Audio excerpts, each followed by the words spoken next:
बोलिए सरस्वती मैया की।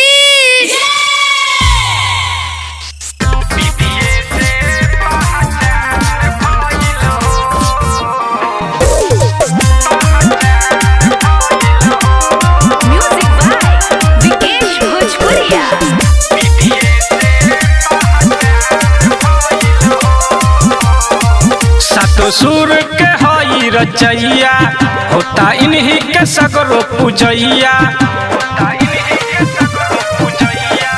सातो सुर के हई रचैया होता इन्हीं के सगरो पूजैया। देहल माई के दुनिया महान भइल हो, देहल माई के दुनिया महान भइल हो।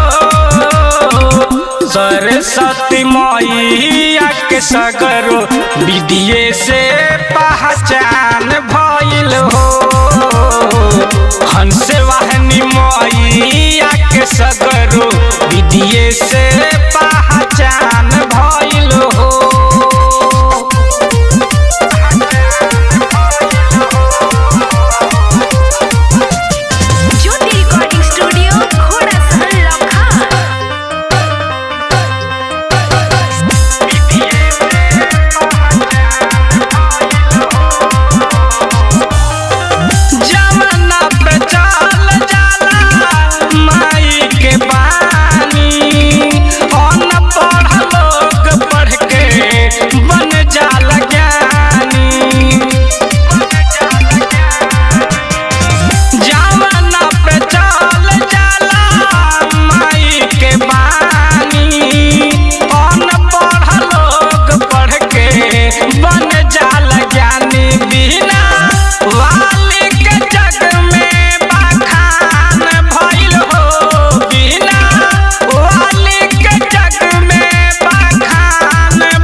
सरस्वती मैया के सगरो विदिये से पहचान भइल हो। हंस वाहनी मैया के सगरो विदिये से पहचान भइल हो।